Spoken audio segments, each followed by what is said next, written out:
Kekuatannya, dia meminta maaf pada adik kecilnya karena harus pergi duluan. Saat bersiap mati, tiba-tiba kepalanya terasa ditarik kencang, seolah dewa takdir sedang menyeretnya keluar dari kegelapan. Tapi tunggu dulu, itu bukan dewa. Ternyata Singun, si karakter utama kita, yang menarik rambut kuncir kelinci itu ke tanah. Sambil menjerit kesakitan, gadis malang itu berteriak kencang menanyakan siapa bajingan yang berani menarik kuncir rambutnya. Namun di luar dugaan, seorang pemuda menyelamatkannya dan menyuruhnya tenang karena ini belum saatnya bagi dia untuk berkorban di sini. Saat Singun menyamar, si gadis mengatainya bajingan dan bertanya apa yang dia lakukan di situasi kritis ini. Dia menegaskan bahwa semuanya sudah terlambat dan mereka sudah tamat. Saat dia memperingatkan bahwa mereka akan tercabik-cabik, karakter utama kita langsung mengubah bentuk tangan kirinya dan menahan hantaman mematikan dari monster itu dengan sangat mudah. Terpaku tanpa kata, si kelinci menyaksikan monster tak terlihat yang biasanya tak terkalahkan dan mematikan itu. Ternyata bisa ditahan dengan mudah oleh pemuda ini, padahal mereka semua sebelumnya gagal total tanpa sisa. Dia mulai penasaran dengan kekuatan Singun, karena bahkan transenden bintang 4 yang tulangnya sekeras logam pun seharusnya tidak akan sanggup menahan hantaman keras dari monster tidak terlihat yang sangat kuat itu. Saat dia terus bertanya-tanya, karakter utama kita mengeluarkan api birunya, membuat si kelinci langsung sadar bahwa dialah si api biru legendaris. Ketika Singun bertanya apakah dia akan ditangkap, si kelinci yakin dialah buronan yang menghancurkan laboratorium keluarga Fan dan membantai 48 orang di sana. Singun menyuruhnya segera membawa pergi para murid dari tempat itu. Jika mereka tidak ingin berakhir dimakan oleh monster tersebut, seraya menegaskan agar tidak menghalangi jalannya, dia pun langsung menerbangkannya pergi. Gadis itu melayang dan mendarat tepat di dekat murid lainnya. Saat itulah wujud asli si monster akhirnya terungkap. Perhatikan baik-baik, rupa asli monster itu akhirnya terlihat berkat api biru Singun, membuat semua murid langsung gemetar ketakutan, karena belum pernah melihat makhluk semengerikan itu. Saat Singun mulai bertarung sengit melawan monster Triceratops raksasa tersebut, sang kakak senior langsung memerintahkan semua murid untuk mundur, karena mereka sudah melakukan semua hal yang mereka bisa. Menetap di sana hanya akan mengantarkan nyawa secara sia-sia. Para murid segera membopong teman-teman mereka yang terluka parah. Mereka mulai berbisik-bisik tentang si buronan api biru. Namun sang kelinci memotong pembicaraan mereka dengan tegas. Bagi dirinya, tidak penting siapa sebenarnya sosok api biru itu. Yang jelas, dia telah menyelamatkan nyawa mereka dan kini bertarung sendirian. Di sisi lain, Xiao merasa cemas dan memanggil kakaknya yang sudah terlalu lama mengurung diri di dalam kamar. Sementara Ju memintanya tidak banyak bertanya karena Singun sedang istirahat. Mendadak Fan Shazai datang menemui mereka dengan curiga. Shazai mencari Singun dan mengatakan bahwa pihak sekolah membutuhkannya, sembari membeberkan kalau Singun jarang tidur di kamarnya sendiri. Dia mengungkapkan ada seseorang yang melihat Singun mengikutinya ke asrama ini lalu meminta Ju untuk segera memanggilnya keluar. Namun Ju bersikeras bahwa Singun sedang beristirahat dan menanyakan ada urusan mendesak apa sebenarnya mereka datang kemari. Dengan nada ragu, Shazai menyindir apakah Singun masih bisa tidur nyenyak di jam kritis seperti ini. Dia menjelaskan adanya keberatan dari akademi terkait cara sang supernova mendapatkan hadiah akhir dari kompetisi tersebut. Shazai bahkan mengancam bahwa akademi akan membatalkan kualifikasinya dan menyita perangkat luar biasa buatan itu. Petugas pembasmi yang mendampingi Shazai mendesak Ju agar bekerja sama sebagai bentuk kewajiban seorang murid akademi. Mereka menegaskan hanya butuh Singun keluar untuk menjawab beberapa pertanyaan penting terkait kasus yang sedang diselidiki. Dia bahkan menawarkan bantuan medis jika Singun merasa lemas akibat cedera serius selama kompetisi kemarin berlangsung. Saat Xiao bersembunyi di belakang saudaranya karena merasa tidak mengenali orang-orang yang mengaku utusan akademi tersebut, kita lihat saja kelanjutannya. Karena Ju menegaskan kalau masalah nilai ini biar dekan sendiri yang menjelaskan semuanya nanti. Kalian harus tahu, siapapun yang berani mengganggu tidur Shinkan bakal berakhir cacat. Di saat bersamaan, di luar asrama, Para siswa langsung membuat kegaduhan besar saat mereka mengetahui nasib buruk orang-orang yang ikut dalam misi kayu, misterius dekan, dan kembali dengan korban luka yang sangat parah. Mereka segera membantu selagi yang lain bergosip tentang api biru misterius di lapangan. Sang buronan legendaris. Begitu Shazai mendengar hal ini, dia menegaskan bahwa dekan sudah mempertaruhkan nyawanya demi mereka, jadi mereka tidak boleh merepotkannya dengan urusan logistik seperti ini. Sambil menatap Su dengan penuh curiga, dia merasa aneh karena gadis itu terus menghalangi jalan masuk dan menjaga pintu dengan ketat. Ketegangan pun semakin memuncak di antara mereka saat Su sudah bersiap menyerangnya menggunakan kekuatan petir, sedangkan Shazai yang mulai tidak sabar memutuskan untuk memanggil Shingun sendiri sambil merilis kekuatan apinya, memperingatkannya agar tidak menyesal jika terluka. Sementara itu, sang kelinci pembantai yang masih berada di dalam arena pertempuran tampak melamun memikirkan siapa sebenarnya sosok api biru itu. Apakah dia pencuri yang mengambil dokumen rahasia keluarga Van, pembunuh kejam yang membantai para peneliti tanpa senjata, atau sekadar berandalan menyebalkan yang pernah menarik paksa kuncir rambutnya? Namun satu hal yang membuatnya sangat bingung. Kenapa seorang buronan berbahaya mau bertarung di tempat ini tanpa mendapatkan apapun selain kematian? Benar-benar tidak masuk akal. Tapi coba perhatikan baik-baik. Apapun motifnya, dia akhirnya menyadari sebuah kebenaran bahwa pria itu telah menyelamatkan dirinya dan para murid. Jadi, sudah sewajarnya dia membantunya dengan mengerahkan seluruh tenaganya. Setidaknya, dia bisa membantunya menahan serangan api monster itu. Tiba-tiba, menggunakan peta bintang naga angin, dia melepaskan sebuah hembusan badai dahsyat dan terkejut melihat Shingun menghindari api musuh lalu mencabik wajah monster tersebut hingga dia melongo tidak percaya. Kelinci pembantai kini benar-benar yakin kalau pria itu adalah seorang transenden bintang 4 dengan kekuatan yang sangat luar biasa, bahkan sanggup memuntahkan api biru pekat persis seperti para monster. Ketika melihat tangan kirinya diselimuti lapisan pelindung hitam, yang sebenarnya telah bermutasi, gadis itu heran bagaimana bisa energi elemen api memadat menjadi baju zirah hitam.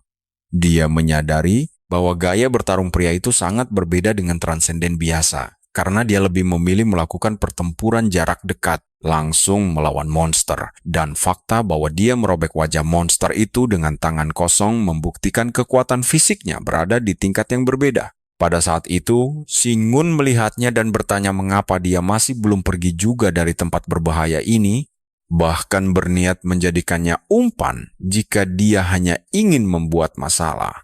Sang kelinci pembantai langsung bergumam kesal karena tidak ada satupun murid yang ingin membuat kekacauan, dan dia bisa bertahan dengan baik jika hanya perlu fokus melindungi dirinya sendiri.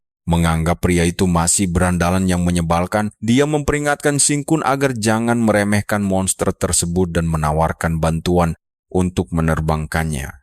Kalian pasti kaget melihat aksi berikutnya. Dia merapal sihir angin yang membuat Shingun langsung melesat ke atas sesuai perintahnya.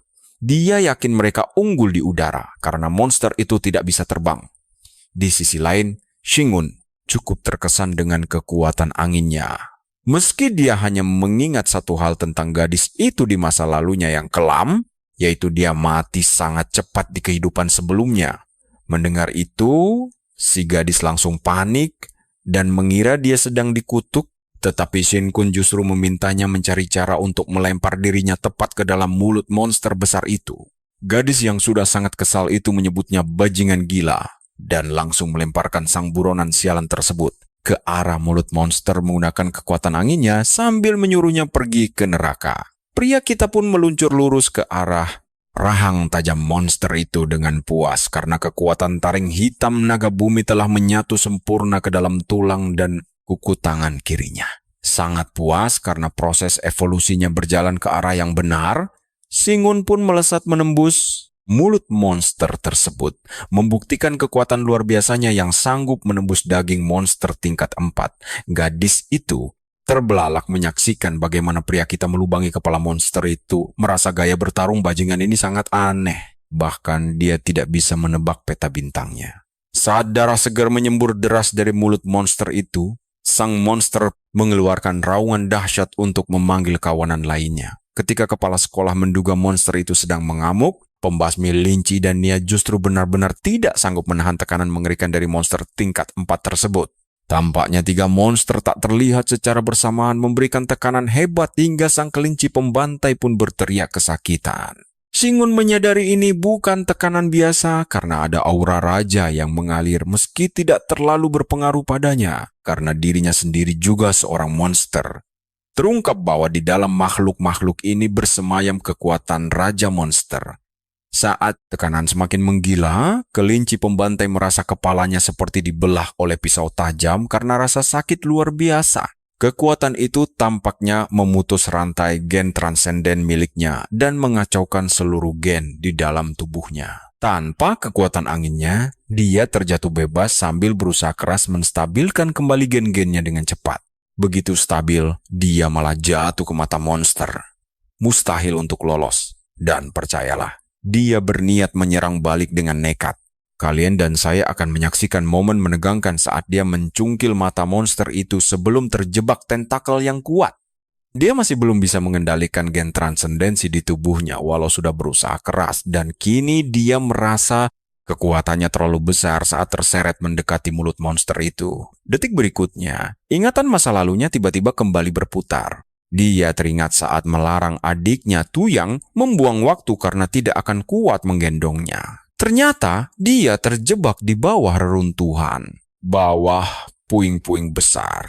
Di saat adiknya yang berusaha menyelamatkannya, monster mengerikan muncul dari belakang mereka secara tiba-tiba. Sang ayah langsung melompat menghadang monster demi melindungi anak-anaknya.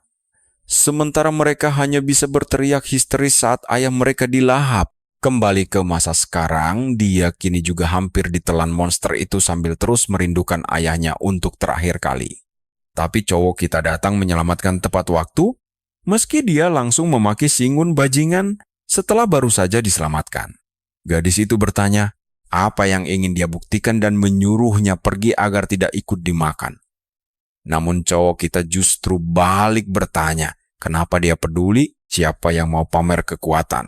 Lalu mengejeknya gemuk dan empuk sehingga cocok jadi umpan sebelum melemparnya pergi begitu saja. Saat si kelinci pembantai terlempar sekali lagi, dia sangat marah dan memakinya sebagai pria sampah tak tahu diri. Setelah itu, Shingun menusukkan tentakelnya ke dalam monster tersebut, sembari bergumam bahwa mode menyerang tentakelnya sangatlah berbeda dengan mode makan.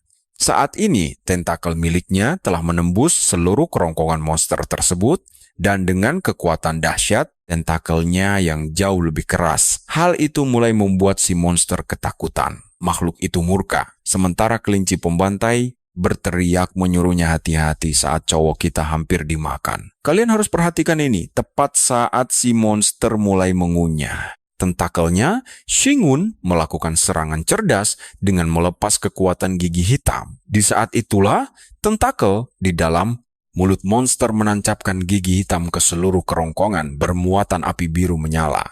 Menyaksikan hal luar biasa ini, si kelinci pembantai benar-benar terpana dan heran melihat jurus dahsyat apa yang membuat api biru meledak hebat di dalam tubuh monster tersebut. Sambil melahapnya, cowok kita sudah tidak sabar mencicipi rasa monster tingkat tinggi itu. Namun tentakelnya tiba-tiba meledak hancur dan monster itu langsung melepaskan kereta demi menyelamatkan sang jenderal. Untuk menyerap seluruh tubuhnya, Shingun harus mengalahkannya secara total. Untuk melakukan itu, dia wajib melepaskan keempat tahap kemampuan mutasi miliknya. Tapi rencananya terganggu oleh kedatangan si gadis kelinci menyebalkan yang sok mau membantu. Menepak wajahnya kasar, Shingun langsung bertanya, kenapa dia begitu keras kepala dan menyuruhnya berhenti menghalangi jalannya. Saat didorong menjauh, sang gadis langsung teringat akan sosok ayahnya yang dulu mengusap kepalanya dan menyuruhnya segera pergi ketika dia menangis histeris. Sambil melamun, si kelinci memanggil Shingun dengan sebutan ayah agar dia tetap hidup. Reaksi canggung cowok kita di sini benar-benar kocak. Kalian pasti terhibur melihatnya. Gadis itu langsung tersadar dan menyadari kebodohannya sendiri. Wajahnya memerah padam karena sangat malu, lalu dia segera pergi dari sana. Dengan malu-malu, dia meminta Shingun menghentikan para murid ceroboh jika mereka datang lagi. Sementara, Cowok kita merasa sangat aneh dan merinding dipanggil ayah. Si kelinci pembantai sendiri rasanya ingin mati saking malunya dengan pipi yang memerah merona. Sepertinya streamer kelinci kecil ini mulai jatuh cinta sekarang. Setelah itu, adegan beralih ke momen sebelum perseteruan Shazai dan Jiu, di mana sang pembasmi meminta tuan muda pergi meninggalkan akademi. Karena pertahanan teka-teki kayu, kepala sekolah Qingce tidak akan bertahan lama. Jika monster menyerbu masuk, tidak ada satupun yang selamat. Tapi Shazai ingin menunggu sebentar demi memastikan identitas asli Shingun untuk membantu pamannya. Dia berpikir jika pria itu benar-benar pemilik api biru, maka segalanya akan lebih mudah karena keluarga fans sangat membutuhkan rantai gen transendensi milik Shingun sang api biru. Jika pamannya mampu memecahkan kode genetik itu, dia pasti bisa membantu Shazai menembus batas 90% transendensi genetik dan memicu perubahan kualitas yang luar biasa besar. Baginya, memiliki gen transendensi di atas 90% bukanlah apa-apa karena dia sudah memiliki api biru. Kembali ke pertarungan, Shazai mengakui bakat Jiu memang luar biasa. Meski tahu energi gadis itu sudah benar-benar terkuras, habis setelah pertarungan dalam kompetisi sebelumnya, sehingga tidak mungkin baginya untuk bisa pulih secepat ini bahkan dengan bakat luar biasa. Saat dia memperingatkannya agar tidak memaksakan diri karena kelemahan terbesarnya adalah kekurangan energi, Xiao Ying langsung datang, membela kakak iparnya dan mencurigai ada niat busuk yang sedang disembunyikan. Dia yakin Jiu tidak akan tertipu oleh bualannya. Tiba-tiba Shazai melancarkan jurus telapak api merah yang langsung menghantam jauh hingga terpental sangat jauh. Sambil mengejeknya, sang pembasmi merasa heran mengapa remah-remah pengganggu ini berani melawannya. Baik Xiao maupun Shen akhirnya terempas keras ke lantai akibat hantaman telapak api raksasa tersebut.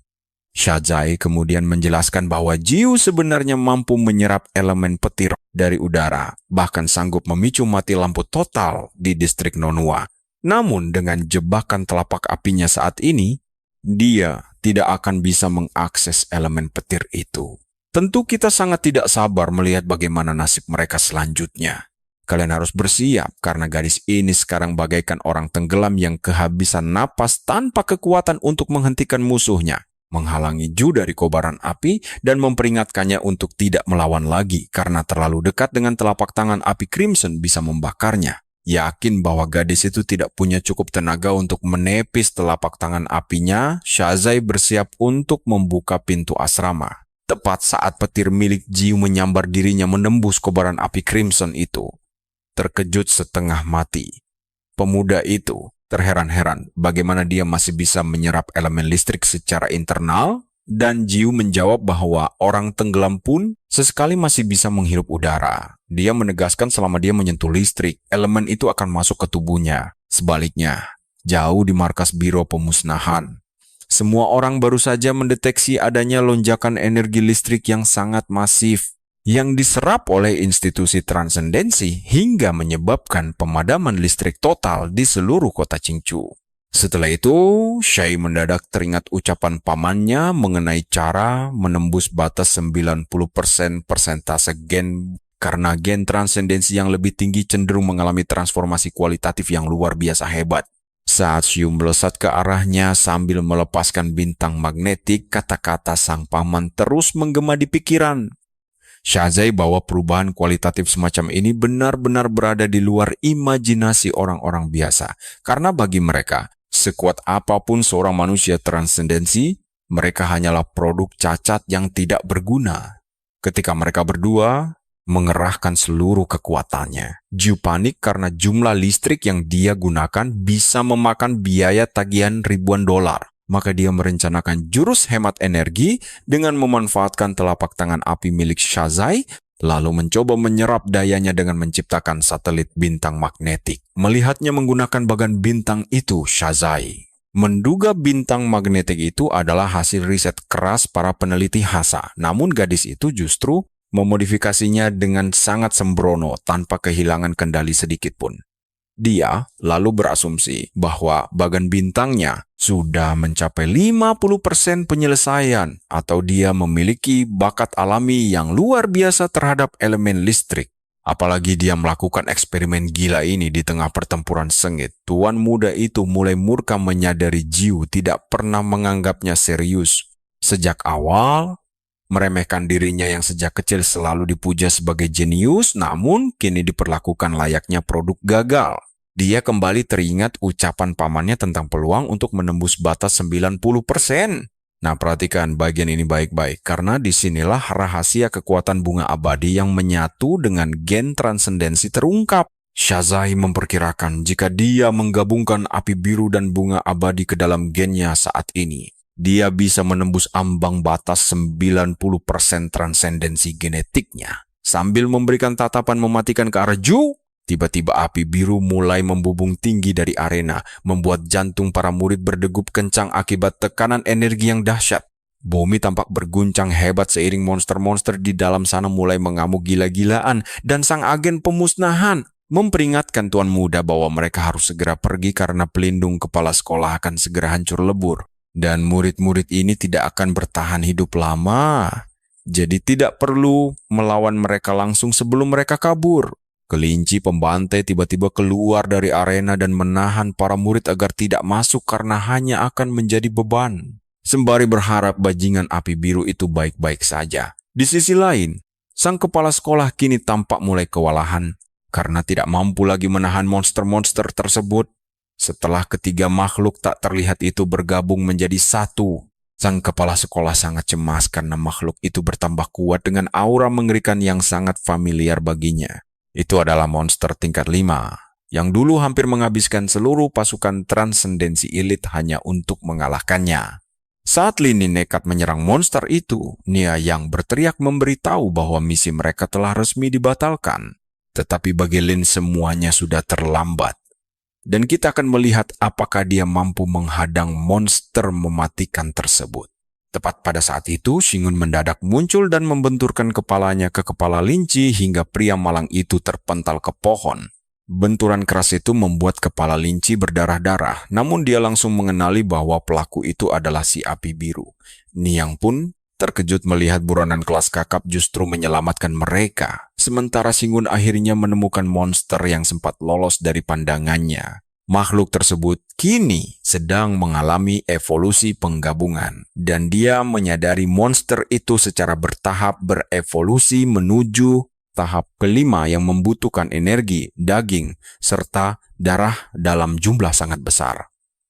Dengan kata lain, ketiga, monster tak terlihat ini sedang melahap habis kekuatan dewa yang telah dia percayakan kepada mereka sebelumnya. Setelah itu, sang agen merapal penjara bumi untuk mengurung monster tersebut, sementara Niang menarik mundur Shinkun sembari menegaskan sekuat apapun api biru, monster itu berada di level yang sangat berbeda dari mereka.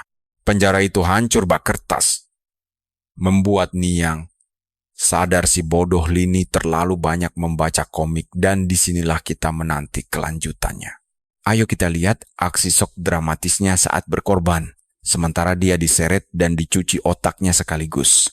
Di saat bersamaan, sang kepala sekolah berhasil menahan serangan monster itu dengan sihir pohonnya. Cabang pohon itu terus tumbuh menjebak si monster. Para pembasmi pun terpukau karena pedang kepala sekolah masih sangat tajam walau sudah tua. Tapi meski pedangnya kuat, Cingci memperingatkan bahwa mereka tidak akan bisa menahan monster itu terlalu lama. Merasakan kehadiran Shan Guangquai di dekatnya, dia menyuruhnya berhenti ragu-ragu dan segera menghabisi monster tersebut sekarang juga. Tiba-tiba Shan meluncur tinggi dan meminta kepala sekolah menunggu momen yang tepat untuk melepaskan serangan pamungkasnya. Dia menembas monster itu dengan jurus naga air andalannya, melukainya cukup parah hingga sang kepala sekolah terpana. Melihat kekuatan Shen meningkat lagi, dia memerintahkan semua orang bersiap tempur bersama dengan si api biru. Kini mereka punya kekuatan untuk menyerang balik. Dia meminta Shan dan si api biru memimpin serangan terdepan. Mereka harus berhati-hati dan mengumpulkan informasi tentang musuh misterius ini, sementara yang lain akan membersihkan rintangan. Sang wakil kapten dan kru lainnya langsung patuh, sementara MC kita melangkah maju begitu saja tanpa ragu. Dia dengan santai mencengkeram bahu Shan dengan tangan kirinya sambil bergumam bahwa mereka semua sangat suka memerintah.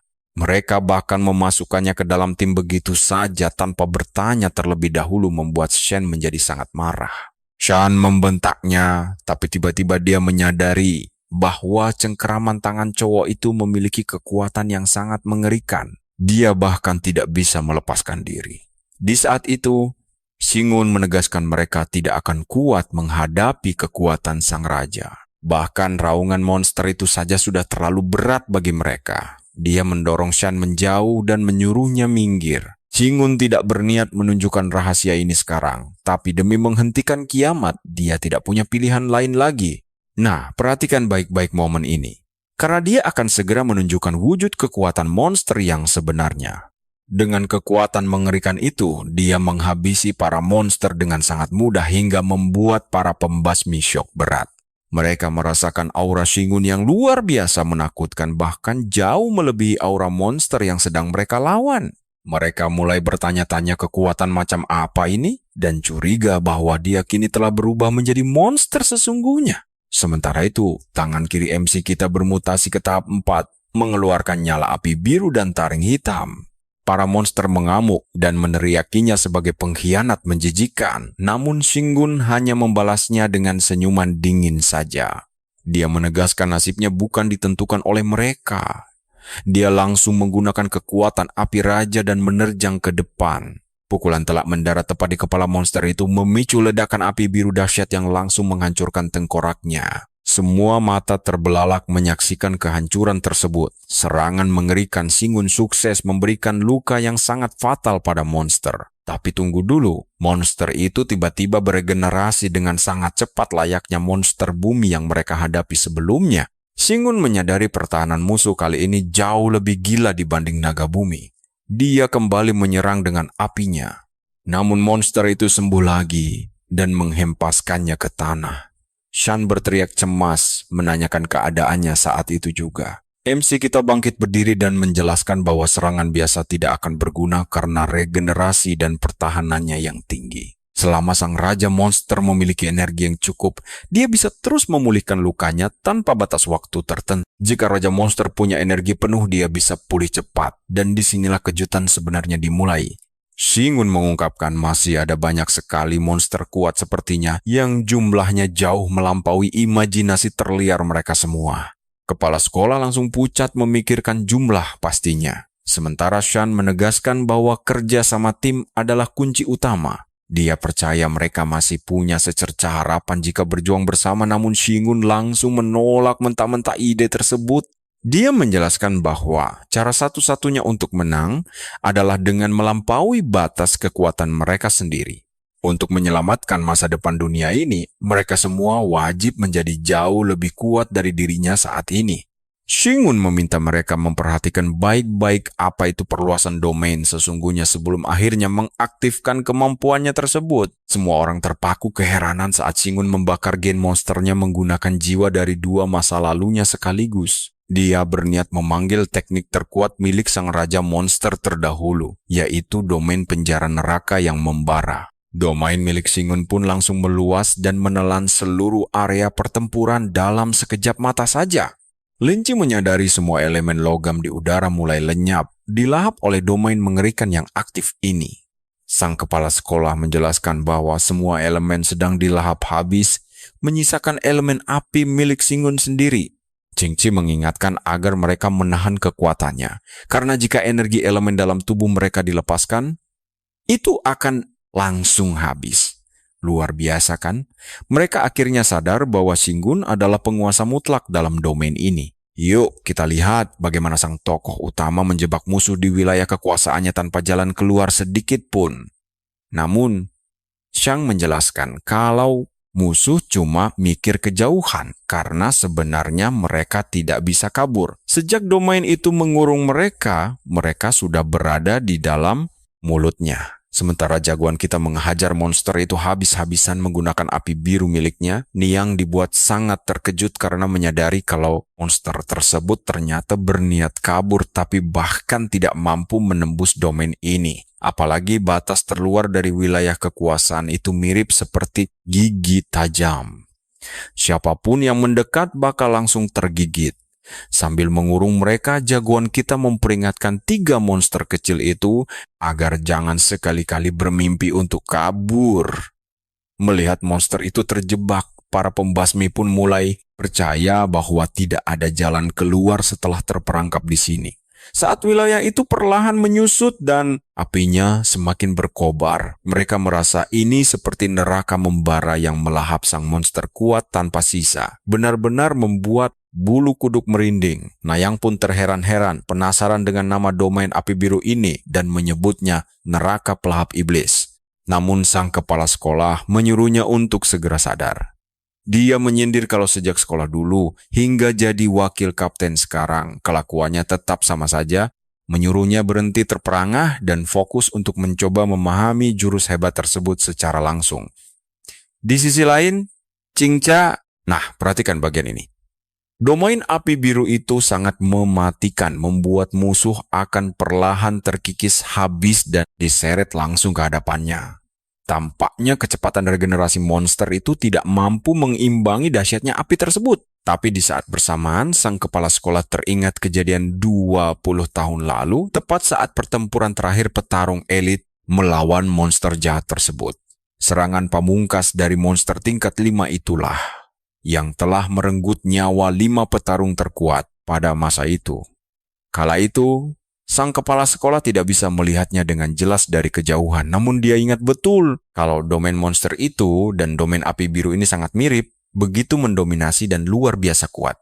Padahal, monster 20 tahun lalu itu adalah Sheng Hun sendiri, yang sempat bermutasi menjadi monster sebelum dia bereinkarnasi. Sementara itu, di sisi lain, jagoan kita malah terlihat kelaparan setengah mati hingga tubuhnya kurus kering. Tampaknya gen monster dalam dirinya masih belum cukup kuat. Ditambah lagi, energi untuk mempertahankan domain ini terlalu besar. Dengan panik, Xingun berpikir jika dia tidak segera makan, orang-orang di belakangnya akan celaka. Dia pun memutuskan menjadikan monster itu sebagai santapan malamnya. Di saat sang monster terjebak di domainnya, dia bertanya heran bagaimana bisa Xingun menggunakan domain puncak tingkat 5, padahal kekuatannya baru mencapai tahap keempat. Monster itu juga menegaskan kalau kekuatan yang diberikan oleh raja mereka tidak akan pernah bisa. Jagoan kita menegaskan kalau itu bukan urusan mereka. Dan coba tebak, dia langsung pakai lahapan api biru untuk menggigit monster itu.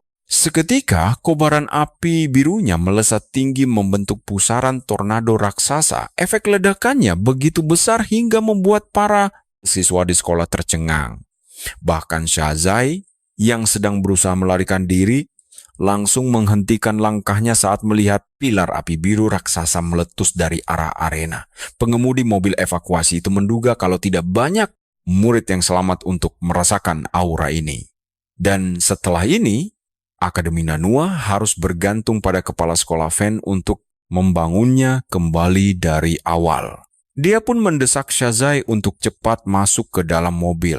Sebaliknya, jagoan kita yang tadinya kelaparan malah kekenyangan sampai ingin muntah. Dia pun beristirahat sejenak untuk mencerna energinya. Namun, sebuah kejutan tak terduga datang saat seekor naga bumi tiba-tiba muncul menerobos keluar dari dalam tanah.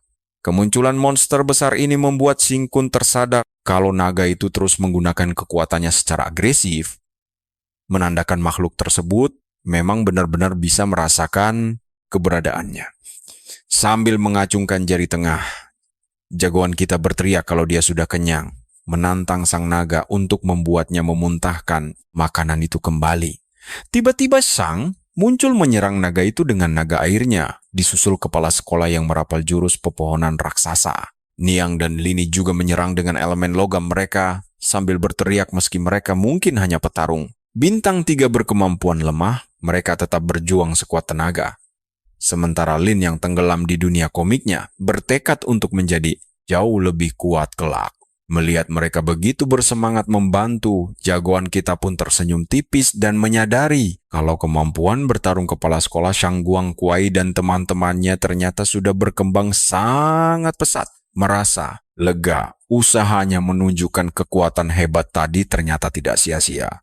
Kini, benih-benih pahlawan untuk menyelamatkan dunia telah berhasil ditanamkan. Tiba-tiba saja Sing Kun disergap oleh sekumpulan tentakel liar. Di tengah aksinya menebas mereka, salah satu tentakel berhasil menggigit bagian lehernya. Ternyata tentakel ini bukan berasal dari naga bumi, melainkan dari monster kasat mata yang masih belum sepenuhnya mati. Dengan heran, dia bingung apa gunanya tentakel sekecil ini. Namun seketika, dia menyadari kalau serangan itu justru menghubungkan dirinya langsung ke jaringan pikiran para monster. Akibat koneksi instan ini, Sing Kun langsung berhadapan dengan sosok Raja Monster yang kekuatannya tampak tak terbatas. Bukannya panik, jagoan kita malah mulai menyerap kekuatan raja tersebut, membuat sang raja mengatainya pecundang karena lancang berebut kembali kekuatannya. Sambil menyerap energi lewat hidungnya, percayalah, jagoan kita ini menegaskan dengan sangat jelas. Sekali sudah masuk ke mulutnya, tidak akan bisa dimuntahkan lagi. Saat itulah raja yang murka menyatakan kekuatan kerajaan itu bukanlah sesuatu yang bisa ditanggung manusia lemah sepertinya, lalu menyuruhnya menyerahkannya. Raja pun menawarkan jalan kembali ke pelukan sang penguasa. Kalian tahu tidak? Shin Kun langsung menyadari kepanikan sang raja yang ketakutan kehilangan otoritas tertinggi yang selama ini dia banggakan. Kekuatan kerajaan ini, lanjut Sing Kun, ternyata diberikan oleh salah satu dari dewa iblis agung di bawah kepemimpinan raja sendiri, yaitu sang dewa iblis api. Mendengar rahasia itu terbongkar, si raja langsung panik setengah mati dan bertanya dari mana dia tahu. Sambil menyeringai licik, pemuda kita membeberkan bahwa di kehidupan sebelumnya, dia merupakan salah satu dari 4 penguasa agung terkuat. Mengetahui musuhnya sangat ingin merebutnya kembali. Sing Kun menantang sang raja untuk mengambil paksa kekuatan yang kini mulai dia cerna itu. Karena Sing Kun menolak tunduk, sang iblis berniat membunuhnya lewat jaringan monster dan berniat menghancurkan jiwa manusianya hingga berkeping-keping. Namun saat sisa bara api itu menyerangnya, pemuda kita justru menelan semuanya bulat-bulat tanpa rasa takut sedikit pun. Dia menertawakan gertakan raja soal jiwa yang rapuh, lalu berteriak lantang bahwa dirinya memiliki kekuatan jiwa dari 2 kehidupan. Tiba-tiba, Sing Kun menyadari bahwa jaringan monster telah hancur total. Yang berarti dengan menyerap energi kerajaan ini, dia telah berevolusi. Menjadi sosok mandiri ras monster layaknya Ratu Semut baru yang lahir, kini dia terbebas dari kendali kelompok asalnya dahulu. Sekarang perhatikan ini. Hancurnya jaringan monster membuat naga bumi melarikan diri. Sementara Shang bingung mencari kemana perginya si api biru. Sang kepala sekolah menjelaskan sosok misterius itu sudah pergi. Dan meski dia diincar, dia terbukti telah menyelamatkan seluruh akademi. Ketika Lin Chi merasa sangat kesal karena musuhnya berhasil kabur begitu saja, Niang justru bertanya cemas kepada sang presiden asosiasi. Apakah monster sekuat itu masih ada banyak di luar sana? Hal tersebut selaras dengan apa yang diucapkan api biru.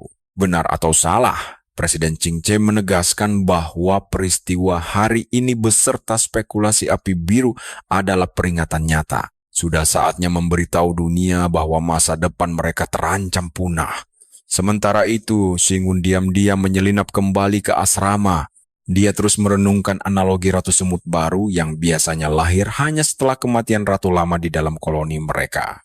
Namun bedanya, dia adalah ratu baru yang bangkit sebelum Ratu Lama mati, kini memiliki kekuatan mutlak untuk berdiri sendiri. Dialah raja baru para monster. Sambil mengganti pakaiannya, dia menduga bahwa meski kekuatan monster miliknya tidak terlihat berubah, sebenarnya telah terjadi transformasi batin yang sangat mendalam, yang berarti sekarang dia sudah bisa membangun pasukan monsternya sendiri. Setelah itu dia segera keluar dari asrama dan menemui Zhou beserta rekan-rekan lainnya yang terlihat sangat panik. Xiao En dengan gugup memberitahu Sing Kun bahwa dia dan Xiao merasakan sesuatu yang sangat aneh bergejolak di dalam tubuh. Seolah ada kekuatan tersembunyi yang mendadak bangkit dalam diri mereka. Namun Shingun dengan tenang meyakinkan bahwa itu bukan apa-apa. Tapi tenang, kalian dan aku tahu persis bahwa sang kakak mencoba menenangkan mereka dengan menyebutnya sebagai kebangkitan benih harapan dunia. Meskipun jauh di dalam lubuk hatinya, dia menyadari adanya ancaman kebangkitan benih keputusasaan lain yang sangat mengerikan bagi dunia. Sementara di markas riset, Shazai merasa sangat malu karena mempermalukan keluarganya akibat gagal lolos seleksi bintang muda berbakat. Dia sangat menyesal karena tidak menghabisi Shingun lebih awal. Namun pamannya menepuk pundaknya untuk menenangkan keponakannya itu. Sang paman menegaskan tak ada yang menyangka Shingun mampu menahan ledakan mental dari pengguna elemen roh bintang 4. Kemampuan hebat seperti itu jelas mustahil dimiliki mahasiswa baru biasa. Meski curiga Shingun adalah si api biru misterius, Paman Wei langsung menginterogasi anggota pembasmi yang sempat melihat sosok bertopeng api biru itu dari jarak sangat dekat. Dia meminta gadis berambut biru itu menceritakan cirinya. Dengan panik dia menjawab bahwa orang itu tidak memiliki ciri khusus. Tubuhnya terbungkus rapat dan wajahnya tersembunyi. Namun, dia terus memuji betapa dahsyatnya kekuatan api biru yang meluap-luap tersebut. Bahkan wilayah kekuasaannya dipenuhi api mengerikan yang sanggup membakar habis apa saja tanpa menyisakan abu sedikit pun. Tiba-tiba dia terdiam ketakutan setelah menyadari ucapannya secara tidak langsung telah menyindir kegagalan Tuan Muda Fan di akademi. Dia ketakutan karena mengabaikan fakta bahwa Tuan Muda melewatkan kesempatan emas untuk berhadapan langsung dengan si api biru. Dia pun menyimpulkan bahwa level kekuatan api biru sudah berada di dimensi yang jauh melampaui kemampuan mereka semua. Aura yang dipancarkannya sangat aneh dan belum pernah dia rasakan dari siapapun sebelumnya sepanjang hidupnya. Sambil gemetar ketakutan, dia melirik wajah sang tuan muda yang tampak sangat kesal demi menutupi rasa malunya sendiri. Gadis itu berpikir sangat konyol jika api biru adalah mahasiswa baru dan menduga dia sengaja menyembunyikan kekuatannya yang besar. Saat itulah Direktur Wei meminta sang pembasmi bersiap karena baru saja mendapat kabar tentang lokasi keberadaan api biru. Dia memerintahkannya bergabung dalam tim pengejaran, lalu mengesampingkan masalah api biru untuk fokus pada agenda besar berikutnya. Nah, mari kita nantikan bagaimana kelanjutan misi besar berikutnya setelah dia mengabaikan rumor si api biru ini. Dia meminta Shazai segera mengekstrak api abadi dari bunga kekekalan guna membantu sang ayah naik ke tingkat kekuatan tertinggi. Kalian harus tahu, keluarga Fan butuh transenden bintang 5 untuk mengendalikan situasi kacau akibat kemunculan monster tak kasat mata. Dengan wajah serius, Shazai berjanji pada pamannya akan berusaha sekuat tenaga. Lalu, kita akan mengetahui alasan sebenarnya mengapa sang ayah harus segera naik ke tingkat transenden bintang 5 secepat mungkin. Ternyata, itu semua demi melawan monster bunga abadi seperti si api biru. Shazai pun menyadari bahwa pada akhirnya ini semua hanyalah ketakutan keluarganya. Memang bunga abadi bisa mempercepat latihan transenden, tapi di sisi lain kekuatan itu juga bisa merubah mereka menjadi monster mengerikan. Bunga ini bisa memberi kekuatan api abadi, tapi juga bisa dengan sangat mudah membakar mereka menjadi abu. Namun saat disentuh, kelopak bunga abadi itu tiba-tiba menutup rapat, membuat Shazai terkejut karena celah yang kemarin terbuka kini telah lenyap. Sialnya, ini berarti dia tidak bisa lagi mengambil api abadi itu. Shazai pun langsung panik karena bunga ini malah menutup di saat-saat krusial seperti sekarang ini, ketika dia dan keluarganya sangat butuh api tersebut. Tapi tunggu, disinilah kejutan luar biasa ini dimulai. Bunga itu tiba-tiba berbicara padanya dan menawarkan kekuatan apinya. Sangat terkejut, Shazai pun mulai menduga-duga. Apakah dia bisa berkomunikasi karena tubuhnya sudah menyerap banyak energi api abadi sebelumnya sehingga menciptakan resonansi kuat. Meski begitu, sang bunga abadi memberikan syarat berat jika dia ingin apinya. Shazai harus membawakannya pembawa gen monster. Sekarang kita beralih ke asrama, tempat Xiu yang panik karena lupa membawa handuk dan pakaiannya saat mandi. Dengan malu-malu dia memperingatkan Shingun kalau ini bukan kamarnya, tapi tampaknya cowok kita ini sedang memikirkan hal lain dan malah mengeluh kalau asrama bersama ini sangat tidak praktis. Dia pun mengumumkan kalau setengah kamar ini miliknya.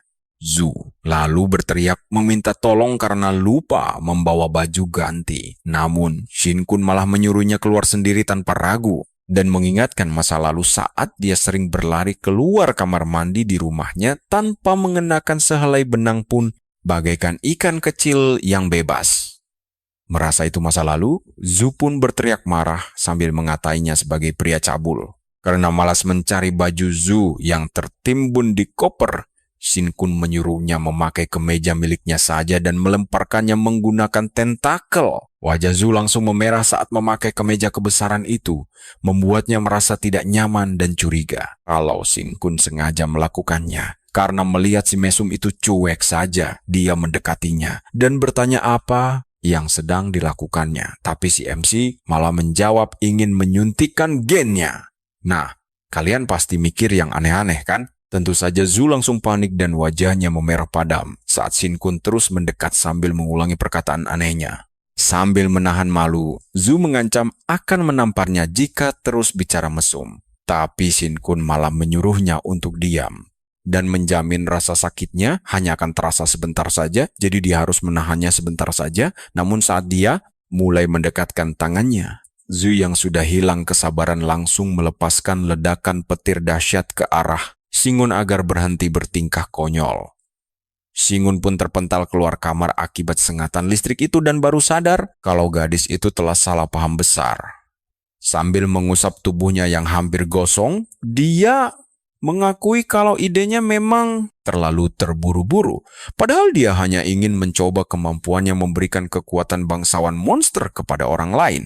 Namun dia sendiri masih belum tahu perubahan fisik apa yang akan terjadi atau risiko bahaya kematian yang mengancam. Untung saja dia cepat sadar bahwa menjadikan temannya sebagai bahan uji coba adalah kesalahan besar. Sebagai gantinya, dia berencana menangkap seekor tikus kecil untuk melihat apakah makhluk itu bisa berevolusi menjadi Godzilla. Tak lama kemudian, dia menerima pesan dari Jiu yang menyuruhnya segera pulang karena dia ingin mengunci pintu asrama. Shingun pun mulai heran apakah reinkarnasi dirinya telah menciptakan efek kupu-kupu yang mengubah kepribadian gadis itu. Sebab di kehidupan sebelumnya, gadis itu selalu menyuruhnya mencari wanita lain, lalu diam-diam melaporkannya ke komite. Hanya untuk merusak momen indahnya demi kesenangan pribadi. Tapi sekarang, dia malah menawarkan bantuan untuk mencari tikus percobaan. Sikap baiknya ini membuat Shingun merasa sangat aneh. Mengingat beberapa menit lalu dia hampir saja mati tersengat listrik. Akhirnya, dia pun pergi ke hutan sendirian untuk mencari tikus tersebut. Namun sayang, tikus biasa ternyata tidak mampu menahan aliran kekuatannya yang dahsyat. Tiba-tiba, sebuah serangan mendadak mengarah padanya dari balik kegelapan hutan. Saat dia bersiap, sesosok misterius muncul dari balik pepohonan dan memanggilnya dengan sebutan api biru. Ternyata, dia adalah kepala sekolah Qingcai yang tampaknya sudah mengetahui identitas asli dari sang api biru. Meskipun kepala sekolah mengaku tidak berniat jahat, Shingun tetap berpura-pura tidak mengerti apa yang dia bicarakan. Ketika dia mencoba pergi begitu saja dengan alasan sibuk, pria tua itu langsung kesal dan menahannya. Dan dari sinilah perjalanan rahasia mereka dimulai. Percayalah, kelanjutannya bakal jauh lebih seru dari yang kita duga. Ikuti terus kepala sekolah ingin mengobrol dan menawarinya cairan esensi kehidupan sebagai hadiah. Terima kasih. Tergoda hadiah itu, pemuda kita menegaskan dia bukan api biru, tapi merasa sangat terhormat bisa mengobrol. Sambil mempersilakan duduk, Qingcai mengaku sudah mengawasinya sejak malam kekuatan Ju mengamuk tak terkendali.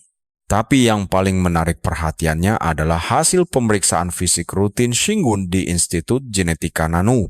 Kepadatan otot pemuda itu 2,45 kali lipat lebih tinggi dari orang biasa. Metabolismenya juga 3 kali lebih cepat, membuat pemuda kita kagum sendiri dengan kehebatan tubuh fisiknya. Qingcai lalu membocorkan bahwa dia selalu memiliki proyek penelitian rahasia meski menjabat sebagai kepala sekolah. Saat Shingun menganggapnya bercanda, kepala sekolah mengungkap dia meneliti pembawa gen monster seperti manusia transenden. Mereka kelompok khusus dengan gen misterius yang bermutasi, namun akan kehilangan akal sehat saat terbangun. Mereka akan berubah menjadi monster liar. Menurut studi, transenden belum bangkit memiliki jiwa lebih kuat. Mereka jauh lebih energik, mirip dengan gejala yang ditunjukkan oleh para pembawa gen monster lainnya. Kekuatan otot mereka luar biasa kuat, metabolisme cepat dan cenderung lebih tangguh dibanding manusia normal. Metabolismenya lebih cepat dan fisiknya sangat kuat. Disinilah rahasia besar pemuda kita perlahan mulai terbongkar. Kepala sekolah menjelaskan bahwa semakin banyak gen monster, maka efek fisiknya akan terlihat semakin jelas. Melihat tes Shingun, dia adalah pembawa gen monster sekaligus memiliki gen transenden di dalam tubuhnya. Itulah alasan Ching Chai menghentikan Fan Jianwei yang ingin mendiskualifikasinya dan meloloskannya ke babak final. Meskipun belum menguji genetiknya secara langsung, dia yakin ada gen monster kuat di dalam diri Shingun. Sang kepala sekolah mendesaknya melakukan tes laboratorium, hampir saja membongkar identitas asli Shingun yang sebenarnya. Namun, pemuda kita yang memiliki 99% gen monster langsung mencoba mencari alasan. Dia beralasan itu membuang sumber daya, meminta esensi dikirim saja karena dia harus segera pergi. Saat Shingun bersiap melangkah pergi, kepala sekolah memakai trik cerdik yang seketika membuat tubuhnya kaku membeku. Tunggu dulu, kalian pasti kaget pohon di akademi ternyata berevolusi berkat kekuatan transenden milik kepala sekolah. Pada malam laboratorium rahasia keluarga Fan hancur, dia melihat api biru muncul 2 kali di sana. Dia juga melihat Shingun mengubur banyak hal di tanah. Yang diduga kuat adalah botol cairan esensi. Tertangkap basah melakukan itu, pemuda kita menyebut kepala sekolah pencuri karena mengintip semua aksi rahasianya. Kepala sekolah menenangkannya agar tidak gugup. Dia tahu Shingun rela mengambil risiko demi menyelamatkan akademi. Dia percaya pemuda itu memiliki rasa keadilan, lagi pula sang kepala sekolah tidak berniat jahat kepadanya. Bagi dirinya, tindakan Shingun menghancurkan laboratorium rahasia keluarga Fan bukanlah suatu hal yang salah. Dia paham Shingun menyembunyikan gen monsternya karena takut dipaksa memakai alat pelacak jika orang tahu. Dia sangat mengerti betapa sulitnya kehidupan para pembawa gen monster bertahan hidup di dunia ini. Dengan kondisi uniknya, Shingun pasti akan dipaksa untuk bekerja sama menjadi eksperimen laboratorium khusus. Kepala sekolah mengaku telah membantunya sejak kejadian lapangan 5 elemen dengan menyuruh bawahannya berbohong. Dia meminta Shang Guangquai menutupi kepergian Shingun ke laboratorium rahasia keluarga Fan malam itu. Dia juga mengirim Linci ke pinggiran kota untuk berpura-pura bahwa api biru muncul di sana. Dengan begitu, para pembasmi tidak akan datang menyelidiki akademi mereka untuk mencari tahu identitas Shingun.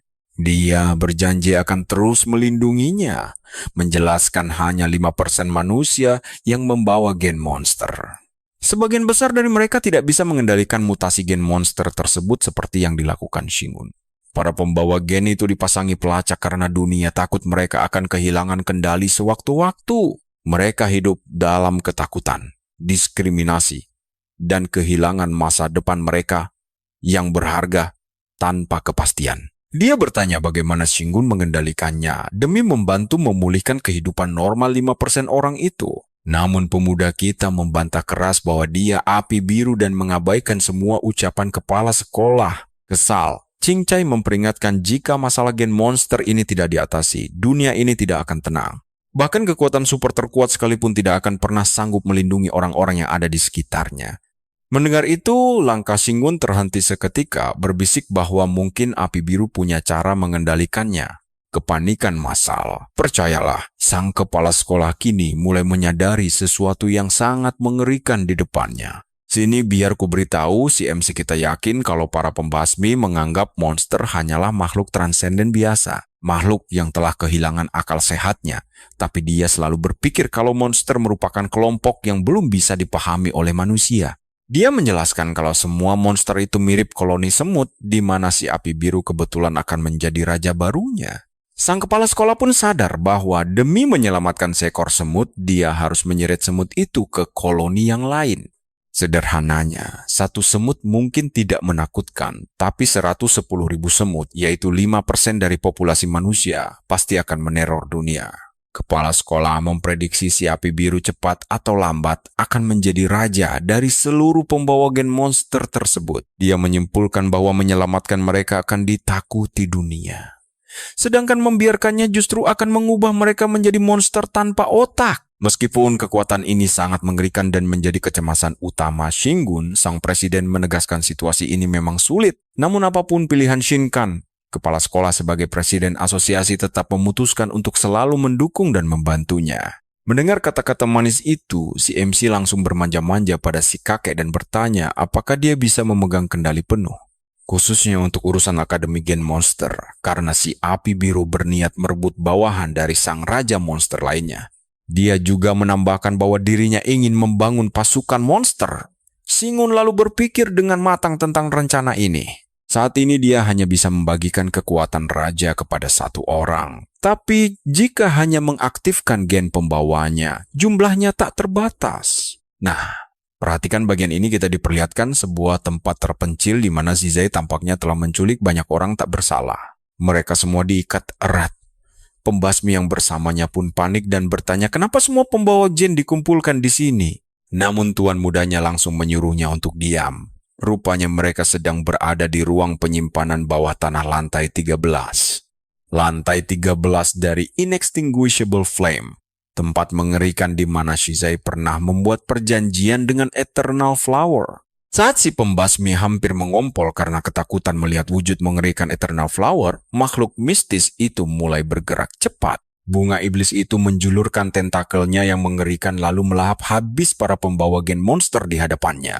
Sayangnya tubuh mereka terlalu lemah untuk menahan kekuatannya, membuat bunga itu menuntut Shizai mencarikan wadah yang jauh lebih tangguh. Sambil mencabik-cabik tubuh manusia dengan kejam, monster tersebut mendesak Shizai untuk segera menemukan inang yang jauh lebih kuat.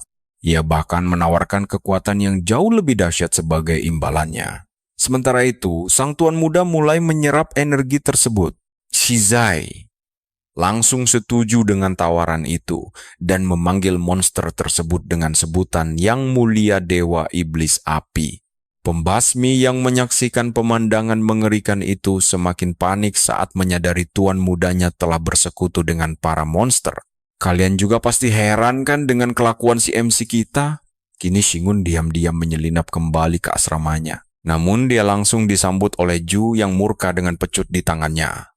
Siap menghajarnya habis-habisan karena keluyuran. Tak ditanya dari mana saja dia pergi, Shingun dengan polosnya menjawab bahwa dia baru saja curhat dengan sang presiden. Dalam hati, Shinkan merasa seperti seorang suami yang ketahuan pulang malam setelah minum-minum bersama temannya.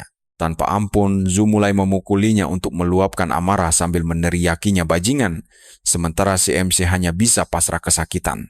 Tepat saat dia terus memukulinya, Zu mendadak berteriak bahwa dia rela disuntik asalkan dia puas menghajar Shingun terlebih dahulu. Mendengar ucapan itu, gerakan Shingun langsung terhenti sejenak. Zu melanjutkan bahwa sejak kecil Shingun tidak pernah menuntut hal aneh padanya. Dan dia sadar kalau gen monsternya yang memaksa Shingun bertindak demikian. Jadi dia berinisiatif untuk membuka pakaiannya. Sebelum dia sempat melepaskan pakaiannya, cowok kita dengan sigap langsung menancapkan tentakelnya tepat ke leher Zu. Masih kebingungan dengan apa yang terjadi, Shingun menjelaskan bahwa dia baru saja menyuntikkan gen monster miliknya ke dalam tubuh Zu. Ternyata dugaan itu benar, Zu memiliki gen transenden murni sehingga tidak bisa bersatu dengan gen raja miliknya.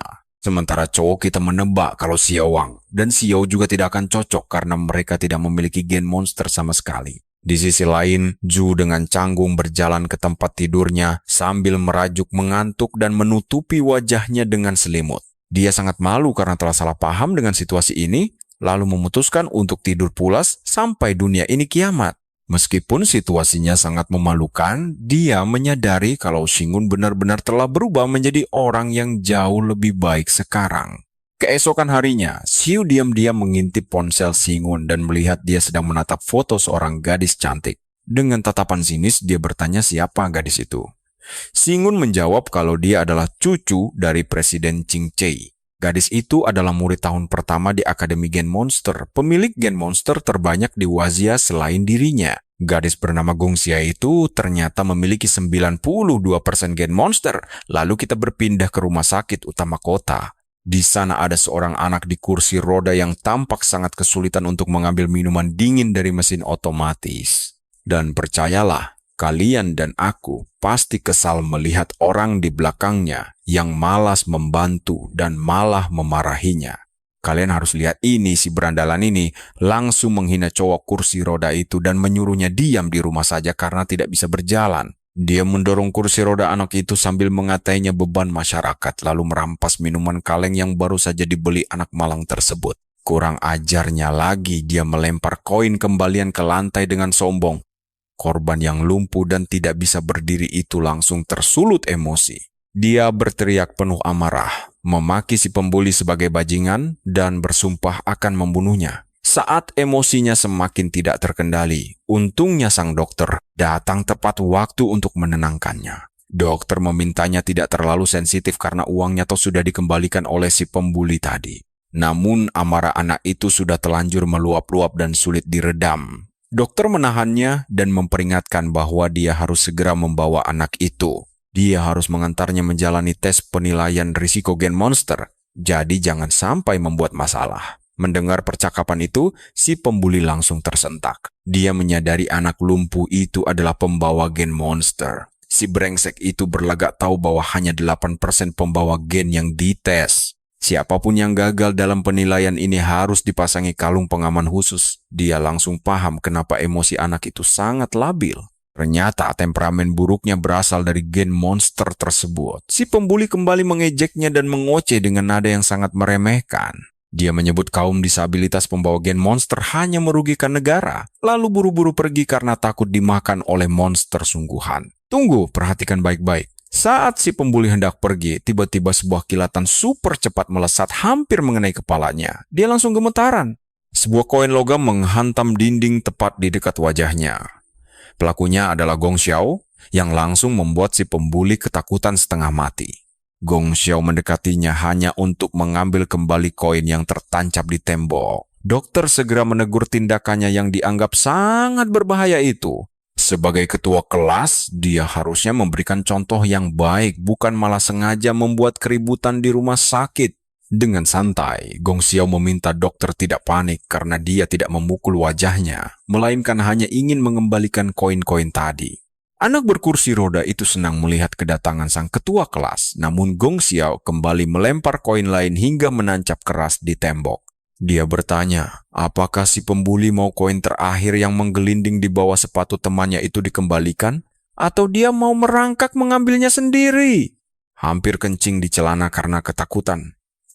Si pembuli yang malang itu menjawab terbata-bata bahwa dia akan merangkak untuk mengambilnya. Sambil memungut koin, dia mengakui kesalahannya dengan tubuh gemetar hebat, membuang harga dirinya jauh-jauh, dan memohon pengampunan dari sang ketua kelas. Gong Xiao mengambil kembali kaleng minuman milik Yang, lalu memperingatkan si pembuli bahwa kekuatannya sangat besar dan tidak terkontrol. Kalian juga merinding kan? Dia memperkenalkan dirinya sebagai pemilik gen monster tertinggi di seluruh Wasa, bukan main-main.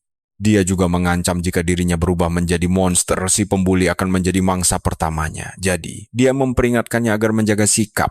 Setelah mengusir si berandalan, Gong Xiao mendekati Yang, sementara sang dokter menghela napas meminta mereka tidak memicu masalah lagi. Saat Gong Xiao mendorong kursi rodanya, yang bergumam bahwa setiap pembawa gen monster wajib menjaga ketenangan pikiran mereka.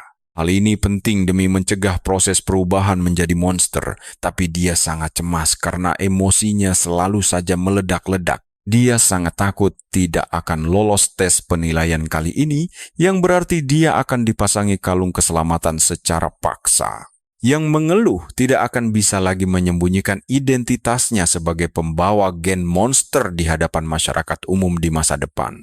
Kemanapun dia pergi, orang-orang pasti akan menjauhinya. Ditambah lagi jika emosinya sampai lepas kendali di tempat umum nantinya, kalung keselamatan itu akan langsung menyuntikkan racun mematikan ke tubuhnya. Dia merasa masa depannya sudah benar-benar hancur dan suram. Gong Xiao justru mencubit pipinya dengan gemas dan menghiburnya, berkata bahwa dipasangi kalung itu justru keren saat naik kereta bawah tanah. Semua orang pasti akan langsung memberinya jalan dengan sukarela. Dan dia bebas melakukan apa saja tanpa ada yang berani mengganggunya. Yang panik langsung memohon agar sang ketua kelas tidak terus memegang kepalanya agar emosinya tidak kembali meledak secara mendadak. Sambil bercanda menggoda Yang, Gong Xiao memintanya agar tetap optimis dan jangan pernah berkecil hati menghadapi situasi yang ada. Dia yakin para ilmuwan suatu hari nanti pasti menemukan solusi untuk mengendalikan gen monster tersebut. Di tempat lain, Xing Kun tengah bersiap pergi menemui pemilik gen monster tertinggi di Wasa dan rekannya, Xiu, memutuskan untuk ikut pergi bersamanya. Mereka berdua berjalan menuju rumah sakit tempat gadis itu berada. Sementara itu, suhu di dalam lift mendadak terasa semakin panas. Teman sekelasnya mengira Gong Xiao merasa cemas menghadapi tes kali ini dan berharap hasil penilaian mereka berdua sangat aman. Sehingga keempat pembawa gen monster di kelas mereka tidak perlu dipasangi kalung keselamatan yang sangat mengerikan itu seperti sebelumnya. Alur berpindah ke halte bus, di mana Ju merasa cemburu karena menduga tipe ideal Xing Kun adalah gadis kuat seperti Gong Xiao. Namun Xing Kun tampak mengabaikannya, membuat Ju mengalihkan topik pembicaraan tentang betapa terpencilnya lokasi kota eliminator ini.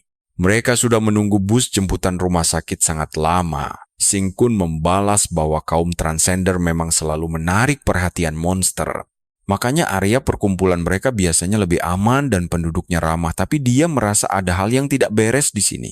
Bus jemputan tersebut harusnya sudah tiba sejak 30 menit yang lalu. Tepat saat itu, bus yang dinanti akhirnya muncul. Kita tunggu saja apa yang terjadi setelah sosok bertopeng di dalam bus itu menemukan targetnya, Xing Kun. Sampai jumpa di video berikutnya. Kalian harus bersiap Hun memulai misi eliminasi di halte dekat rumah sakit, membuat rekannya Zhu panik setengah mati. Bus itu melaju tanpa kendali saat Xing Kun mengaktifkan alat transenden buatan dan mendeteksi musuh tingkat bintang 4 di dalamnya. Dengan kemampuan elemen logamnya, Xing Kun menebaskan pedang bintang besi hingga membakar seluruh bus, membuat pembunuh di dalam kebingungan setengah mati. Padahal info dari Tuan Muda Fan menyebut targetnya adalah pengguna elemen api, tapi kenyataannya dia malah menguasai elemen logam. Di tengah kobaran api, si pembunuh heran bagaimana bocah itu bisa memadatkan logam menjadi serangan mematikan hanya dengan sedikit energi. Dia mengubah titanium biasa menjadi senjata tempur standar sebelum akhirnya si pembunuh melompat keluar. Sesuai dugaan, rencana membunuh Xing Kun dengan kecelakaan bus sejak awal memang sangat tidak realistis. Namun, dia memutuskan untuk bertarung habis-habisan demi menuntaskan misi khusus dari sang tuan muda. Berkat latihan keras di depan bunga abadi, kekuatannya melonjak drastis dan kini siap diuji. Menggunakan elemen api miliknya, si pembunuh melepas serangan ular api. Namun tak disangka kobaran itu langsung terbelah laser. Cahaya tajam itu langsung menembus kepalanya hingga tewas seketika. Sambil menatap alat transendennya, Xing Kun bergumam. Sarung tangan ini bagaikan tubuh luarnya yang menyimpan 9% gen transenden hasil pemurnian walau belum menandingi kekuatan aslinya. Kalian perhatikan, ini meski gen bawaannya belum pulih, 10% gen terkumpul sudah cukup membentuk peta bintang 10.000 pedang. Kekuatan itu sudah lebih dari cukup untuk mengendalikan energi transenden dengan mudah. Setelahnya dia memberitahu sang presiden bahwa dia baru saja menghabisi orang mencurigakan di halte bus. Sang presiden langsung panik dan berteriak lewat telepon karena kerjasama mereka baru dimulai tapi sudah ada korban jiwa. Xing Kun lalu menyuruh Ching Chi mengurus jasad itu dan mengirim bantuan ke rumah sakit karena mencium adanya bahaya. Mendengar itu, Zhu mengejeknya dan berbisik bahwa pembunuh di jalanan tadi hanyalah camilan kecil baginya. Namun Xing Kun masih punya banyak gen untuk dicerna dan menyerahkan penyerang ini ke presiden bisa mengungkap informasi berharga. Sebab pembunuh bayaran ini terlihat sangat mirip dengan anggota pasukan komando elit dari keluarga Fan. Kini fokusnya beralih ke rumah sakit, tempat yang juga dia datangi di kehidupan sebelumnya. Dulu, dia dipaksa menjalani tes bahaya oleh gadis bermulut kotor bernama Gong Xiao. Bayangkan saja, hari itu berjalan normal walau dia gagal tes. Tapi kali ini, firasat buruk mulai menghantuinya. Sementara itu di rumah sakit, Gong Xiao sedang menjalani penilaian intensif terhadap kekuatan fisiknya.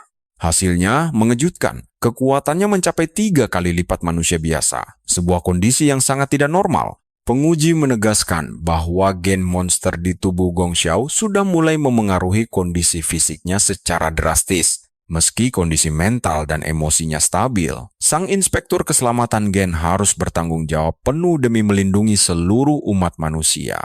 Karena itu, dia tidak bisa meloloskan Gong Xiao yang terpaksa keluar menggunakan kerah pengaman. Saat itu juga, kakeknya menelepon dengan penuh semangat untuk menanyakan hasil tes cucunya. Gong mengaku gagal, namun sang kakek menenangkannya dan berjanji seseorang akan segera membantunya. Orang misterius itu akan membantunya melepaskan diri dari belenggu gen monster yang mengerikan, jadi dia harus patuh. Ketika kakeknya menyebut kuota bantuan ini sangat terbatas, Gong bertanya siapa sosok hebat tersebut. Setelah ditegur kakeknya karena ucapan kasarnya, Gong melirik ke arah Tu yang di kursi roda dengan perasaan kasihan. Merasa kuota satu orang terlalu pelit, sang kakek langsung memarahinya karena tahu isi pikiran cucunya. Qingqi menegaskan akan ada kuota tambahan nanti. Namun Gong merasa ada yang lebih membutuhkannya sekarang. Dia dimarahi lagi karena kakeknya sadar betul betapa kritisnya kondisi tubuh sang cucu saat ini. Qingqi memintanya mengambil kesempatan itu dulu. Sementara Gong meyakinkan bahwa kendali dirinya masih sangat kuat. Namun kakeknya memperingatkan bahwa gen monster di tubuhnya bisa memicu mutasi mendadak kapan saja. Dia tidak sanggup membayangkan nasib buruk menimpa cucunya demi mendiang putrinya yang sudah tiada. Gong membalas bahwa ayahnya selalu bilang sifatnya mirip sang kakek yang selalu mendahulukan orang lain. Dia yakin kakeknya pun akan memberikan kuota berharga ini kepada orang yang lebih membutuhkan. Demi menjaga kehormatan kakeknya, dia menutup telepon itu dengan helaan napas panjang dari seberang. Nah, menurut kalian, akankah Shin Kun memilih gadis berhati malaikat ini untuk diselamatkan dari takdirnya? Di sisi lain, beberapa teman sekelas mulai mendekati Tu Yang hanya untuk mengejek kerah pengamannya. Dengan marah dia menegaskan bahwa kerah besi ini tidak akan pernah merampas sisa kemanusiaannya begitu saja. Kalian harus tahu, situasi Tu yang lagi kritis banget saat temannya melarang dia bertindak gegabah karena kalung itu bisa menyuntikkan racun mematikan. Tidak akan ada tempat untuk mengadu. Temannya yang lain juga menegaskan kalau dia tidak boleh emosional karena mereka memang tidak punya pilihan lain. Mereka memiliki gen monster di tubuh mereka. Mengamuk, Tu yang menolak berkompromi dengan dunia keparat ini dan menolak menjadi monster jahat. Di tengah keputusasaan emosionalnya itu, tiba-tiba Tu yang menerima telepon dari adik perempuannya dan langsung menyuruh semua orang untuk diam. Berbohong pada sang adik, dia mengatakan bahwa dia sudah lolos penilaian bahaya dan melarangnya datang berkunjung ke tempat itu. Sebab dia berencana menonton film bersama teman sekelasnya. Siapa sangka, adiknya ternyata adalah sang kelinci pembantai yang terkenal itu. Seorang penyiar langsung yang kini sudah tiba di depan rumah sakit. Lalu mematikan siarannya setelah pamit kepada para penggemarnya. Dia mengaku baru saja berbicara dengan orang yang paling dia sayangi. Namun saat dia melayang menaiki tangga, tiba-tiba saja tanah di sekitarnya mulai retak hebat. Menyaksikan rumah sakit itu runtuh ke tanah, rasa ngeri langsung menyerang pikirannya tentang sang kakak. Memikirkan nasib Tu Yang, rumah sakit itu tampak amblas sedalam beberapa meter dan dinding batu di sekitarnya juga mulai runtuh. Reruntuhan batu besar bersiap menimpa tubuh si kelinci pembantai. Dia sadar tempat ini akan terkubur habis jika hal ini terus terjadi. Apalagi masih ada 5 orang di bawah sana. Nah, perhatikan baik-baik. Saat dia mengerahkan kekuatan anginnya untuk menghancurkan batu-batu itu. Dengan panik, salah satu pria di sana meminta istrinya untuk tetap tenang karena para pembasmi pasti akan segera datang menyelamatkan mereka. Setelah menyelamatkan mereka, kelinci pembantai menyuruh mereka segera pergi karena dia harus bergegas menuju ke suatu tempat yang sangat penting. Namun, pria itu bersikeras untuk ikut bersamanya demi keamanan. Saat itulah dia mengungkapkan tujuan aslinya, yaitu menuju lantai 18. Mendengar hal itu, pria tersebut langsung panik menyadari bahwa itu adalah departemen evaluasi gen monster yang sangat berbahaya. Tempat bagi mereka yang bergen monster abnormal berkumpul. Dia memperingatkannya dengan panik agar tidak pergi ke sana dalam situasi sekacau ini. Di mana semua orang pasti sudah lepas kendali dan berubah menjadi monster. Tapi sang kelinci yakin kakaknya pasti bisa bertahan. Tu yang pasti bisa mengendalikan dirinya. Sampai tiba-tiba sebuah suara alarm berbunyi nyaring membuat orang-orang di sana langsung histeris. Mereka mengenali bahwa itu adalah suara alat pelacak di leher pembawa gen monster, menandakan wanita itu akan segera berubah. Sementara itu, sang suami terus berusaha menenangkan istrinya yang ketakutan, memohon kepadanya agar tidak takut dan menahan diri. Namun kenyataan pahit pun terjadi. Sang istri berubah menjadi monster mengerikan, disusul oleh suaminya yang juga ikut bermutasi. Ketika mereka berdua telah menjadi monster sepenuhnya, sang kelinci, demi menjalankan tugasnya sebagai petugas pembasmi, terpaksa mengambil tindakan. Tanpa ragu, dia langsung melenyapkan mereka berdua. Kalian pasti bisa merasakan kesedihan mendalam saat dia terpaksa melakukan eksekusi kejam ini. Namun sang kelinci pembantai tetap bertekad pergi ke sana demi menyelamatkan penyintas yang tersisa di dalam reruntuhan rumah sakit. Dia meminta orang-orang untuk mengikutinya dan membantu pencarian sembari meyakinkan bahwa bantuan penyelamat akan segera datang dalam waktu dekat. Di sisi lain, sekretaris yang datang menjemput Xing Chun dan Zhu menggunakan mobil pribadi yang imut menuju ke arah lokasi. Mereka mengira hari sudah gelap saat tiba nanti, tapi sang kepala sekolah menelepon untuk memberi kabar buruk yang sangat mendesak. Dia mengabarkan bahwa rumah sakit tersebut baru saja runtuh dan mendadak amblas masuk ke dalam tanah dengan sangat cepat. Markas pembasmi segera melakukan investigasi dan menemukan adanya penurunan tanah berskala sangat besar. Rumah sakit itu tertimbun bebatuan di bawah tanah, tapi untungnya tidak sampai hancur sepenuhnya karena struktur yang kuat. Detektor kehidupan menunjukkan belum ada korban jiwa yang besar. Merasa curiga, pemuda kita mengingat kejadian di kehidupan masa lalunya. Rumah sakit itu tidak pernah amblas seperti ini sebelumnya, ditambah serangan mendadak tadi membuktikan ada konspirasi busuk di sini. Sangat mencurigakan.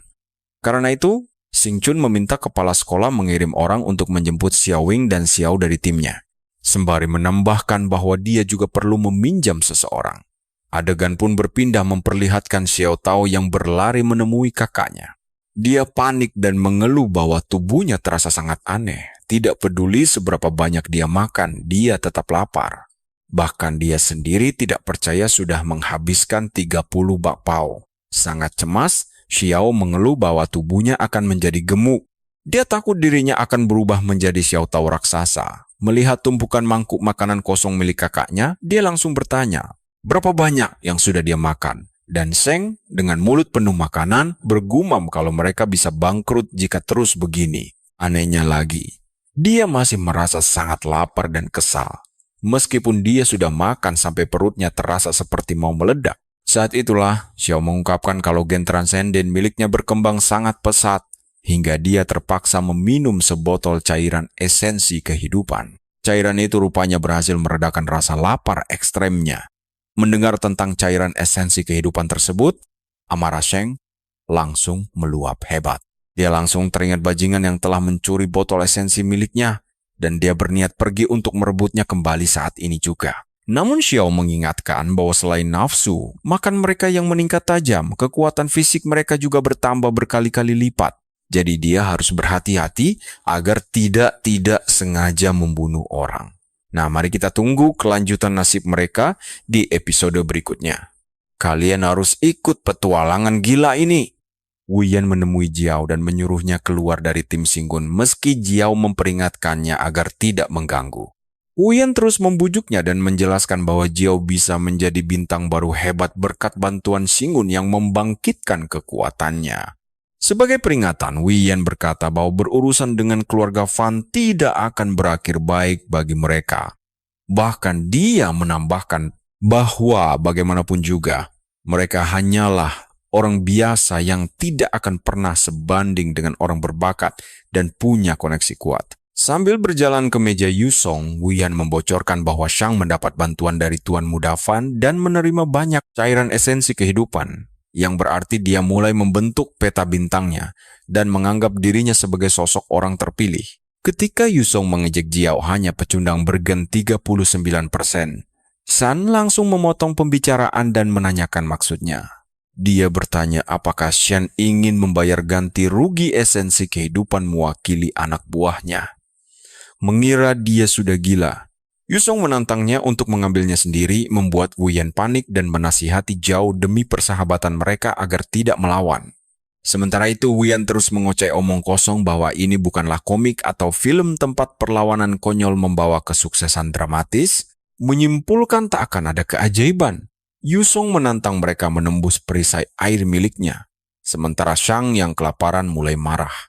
Shang memukulnya sangat keras hingga bukan hanya perisai airnya yang hancur, tapi wajah Yusong juga hampir hancur lebur. Jiao terkejut melihat kekuatan luar biasa itu dan merasa beruntung karena Shang berhenti tepat waktu sebelum membunuhnya. Nah, perhatikan baik-baik di sini. Wian menegaskan meski menang sekali, mereka tetaplah umpan meriam bagi kaum elit. Tiba-tiba, Shan Guangqui datang ke kantin dan memanggil Jiao serta Xiao Ying, memberitahu mereka tentang sebuah misi. Semua murid langsung terkejut luar biasa melihat kedatangan Shan Guangqui, sang transenden terkuat di wilayah Nanui. Dia adalah pelindung sekolah, sekaligus jenius baik hati yang secara mengejutkan datang menemui Jiao dan Xiao Ying secara langsung.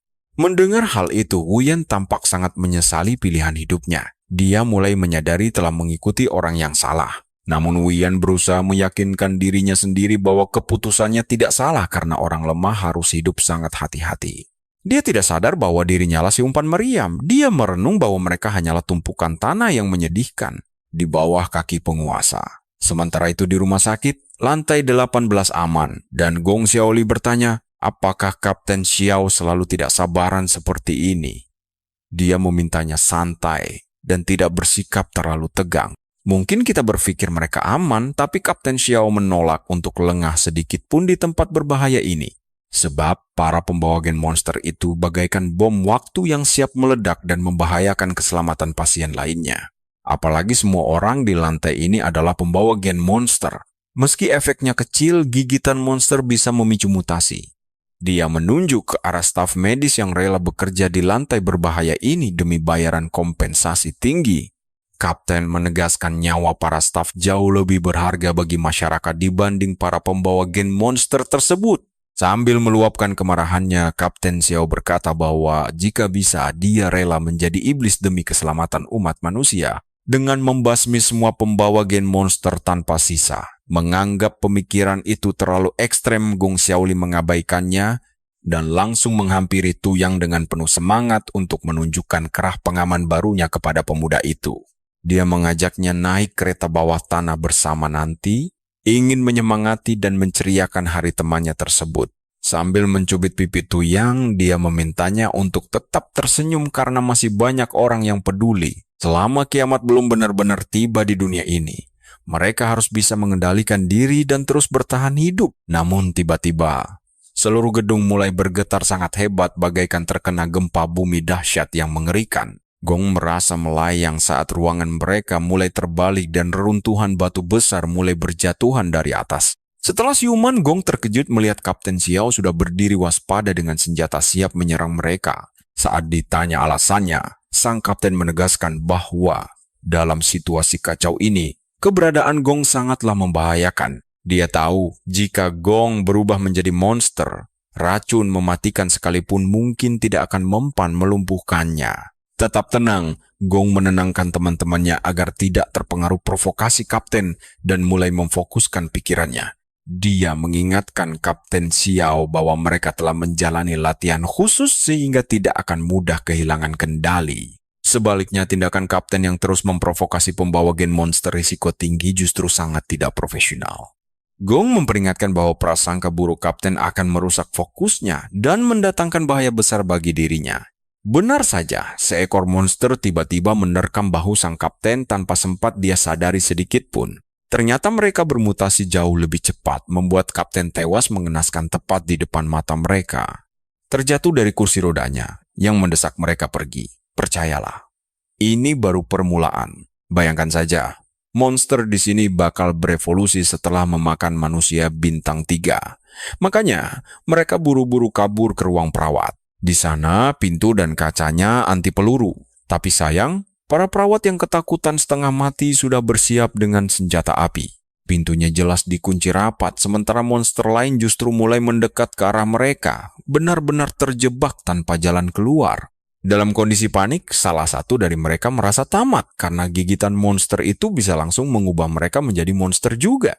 Sebelum terlambat, Gong Xiao langsung mengusulkan ide nekat untuk memeriksa lantai bawah tanah demi menyelamatkan nyawa mereka semua.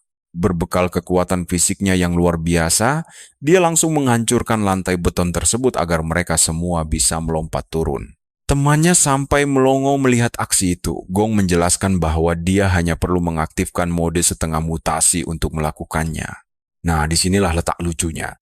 Dia bilang ini seperti berkendara tanpa helm, tapi temannya langsung memperingatkan bahayanya.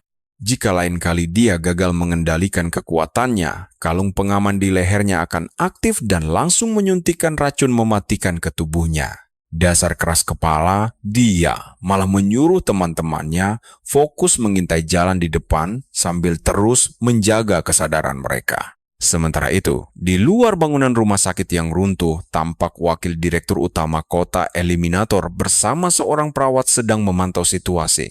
Meski selamat dari bencana, bangunan rumah sakit mereka kini ambruk total dan tenggelam tertimbun oleh tumpukan bebatuan raksasa.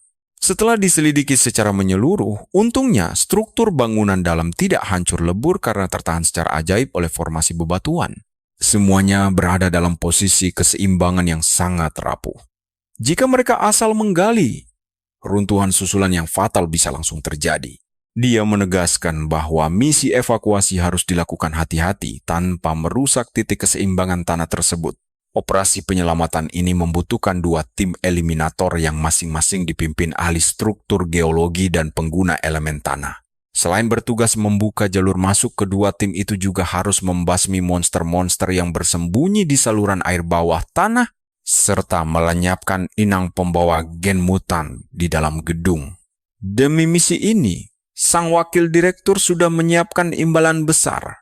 Untuk setiap satu orang yang berhasil diselamatkan, dia menawarkan hadiah 10.000 unen serta 1 botol esensi kehidupan. Karena slot yang tersedia hanya terbatas untuk 2 tim saja, dia meminta para kapten yang berminat untuk segera mendaftar. Mendengar itu, CEO dari kelompok Doomsday Spark langsung melangkah maju untuk mendaftarkan nama timnya ke dalam misi. Sang wakil direktur merasa sangat asing dengan nama itu dan bertanya apakah mereka adalah kelompok pembasmi yang baru dibentuk. Karena sangat mengkhawatirkan keselamatan staf medis dan pasien, wanita tua itu lebih memilih mempercayai tim senior yang sudah berpengalaman. Kalian pasti tidak menduga ini, sang perawat berbisik memberitahu bahwa tidak ada kelompok lain yang mendaftar selain mereka. Hal ini membuat si wanita tua syok dan bertanya-tanya, apakah reputasi tempatnya bekerja seburuk itu? Sambil menyalahkan dirinya sendiri, sang perawat langsung memegang pundaknya agar dia tetap tenang. Lalu mengingatkan tentang bencana besar yang baru saja terjadi. Serangan gelombang monster kemarin telah memakan banyak korban, bahkan petarung andalan dari Akademi Transenden pun masih dalam pemulihan. Ditambah lagi, beberapa jenderal bintang 4 juga terluka parah. Begitu menyadari situasi darurat ini, dan harus bertindak secepat mungkin, sang wakil direktur langsung menyambut baik keikutsertaan tim Doomsday Spark tersebut. Dia bahkan mulai memuji mereka, mengaku sudah merasakan kehadiran aura luar biasa sejak mereka pertama kali tiba, dan menganggap mereka sebagai penyelamat sejati. Namun, wanita tua itu menyadari jumlah anggota mereka terlalu sedikit untuk dibagi 2. Meskipun begitu, Zhu dengan percaya diri meyakinkan bahwa semuanya aman. Detik berikutnya, Zhu langsung menghubungi Shingun dan memberi kabar kalau mereka telah mengamankan kedua slot tersebut. Alur cerita pun bergeser ke 30 menit lalu di persimpangan jalan rumah sakit, di mana Shang Guangqui terlihat sedang mengadang langkah dari para eliminator lainnya. Dia menegaskan bahwa siapapun yang ingin mengambil misi penyelamatan ini harus mampu melewati adangan dirinya terlebih dahulu. Tanpa membuang waktu, wakil Kapten Niang memilih tidak berdebat, langsung mengajak timnya pulang dan mengalah begitu saja. Dia sangat memahami kalau tindakan nekat rekannya itu pasti memiliki alasan mendalam yang tidak bisa diceritakan sekarang. Kejadian lain yang terjadi sebelumnya adalah para murid yang nekat menyusup ke hutan dan terluka akibat monster kasat mata ternyata berniat untuk ikut misi ini lagi. Shingun langsung mencoba menghentikan langkah mereka karena mendeteksi bahaya. Dia memperingatkan bahwa ada kejanggalan dalam runtuhnya gedung itu, namun sayangnya ucapan tulusnya sama sekali diabaikan. Para murid berjalan melewatinya begitu saja tanpa peduli. Shingun pun teringat kalau sebelumnya mereka sempat menolongnya. Karena mereka sudah membantunya mengulur waktu, dia tidak tega membiarkan mereka pergi menuju kematian begitu saja. Demi menghentikan mereka, Shingun mengaktifkan perangkat transenden buatannya dan menciptakan sebuah pedang bintang raksasa penghalang. Nah, kalian penasaran kelanjutannya kan? Shingun menantang mereka bertarung jika masih nekat ingin bersaing dengan dirinya. Kalian dan saya akan melihat cowok ini menantang mereka bertarung bersama demi keselamatan misi mereka sendiri. Dia sangat percaya diri. Dia mau meyakinkan mereka dengan baik. Karena terintimidasi, para murid mulai menduga apakah dia si bintang baru yang penuh kontroversi. Mereka mengira bocah ini cuma cari mati dengan cara baru. Mereka meragukan kehebatan bintang baru itu dan segera memberi peringatan keras. Shingun bakal kena batunya kalau terus bersikap sombong begitu. Sambil berpura-pura lemah, Shingun hanya tertawa santai dan beralasan kalau dia cuma bercanda dan mengakui kalau para senior sangat menakutkan. Jadi mereka tidak boleh bertarung sembarangan di akademi ini. Karakter kita penasaran apakah akademi punya cara tradisional untuk menyelesaikan perselisihan. Shin-kun lalu menggambar sebuah lingkaran kecil di atas tanah dan menegaskan siapapun yang keluar dari lingkaran itu akan kalah. Karena dialah yang menghalangi jalan mereka. Pemuda kita meminta mereka untuk menyerang bersama, berjanji tidak akan membocorkan kepengecutan mereka pada siapapun. Hal itu membuat para murid Transcender sangat marah, membuat ketua tim yakin kalau Shin-kun memang sedang cari penyakit. Sementara itu, pemuda bernama Yehan berteriak bahwa mereka tidak perlu mengerahkan seluruh kekuatan untuk melawannya. Saat bersiap melakukan duel lingkaran, si gadis tiba-tiba teringat bahwa lawan terakhirnya dulu sampai dibuat lari terbirit-birit, sedangkan pria satunya menjamin mereka tidak akan mengeroyok Shingun sama sekali. Dia justru sangat bersemangat untuk menguji kemampuan pedang sang junior. Berniat memberikan beberapa nasihat penting, sang transcender senior, Yehan langsung mencabut pedangnya dan menjelaskan bahwa Shin-kun telah melatih peta bintang dari 10.000 pedang bintang. Nah, perhatikan baik-baik bagian ini. Si senior menjelaskan cara menempa banyak pedang dari besi biasa menggunakan energi transenden. Merasa ukuran besar bukan jaminan, Yehan menilai pedang Shin-kun terlalu raksasa, sehingga setiap tebasan hanya akan menguras energi transendennya. Energinya bakal cepat habis dan tidak akan bertahan lama. Sambil menyarankan agar mencari keseimbangan, sang senior memperingatkan Shin-kun bahwa pedangnya sendiri sangat mustahil untuk dihancurkan. Berterima kasih atas masukannya, pemuda kita mengaku hanya tahu jurus satu ini dan belum sempat mempelajari teknik bertarung lainnya. Dengan kata lain, dia memang tidak bisa meniru jurus orang lain.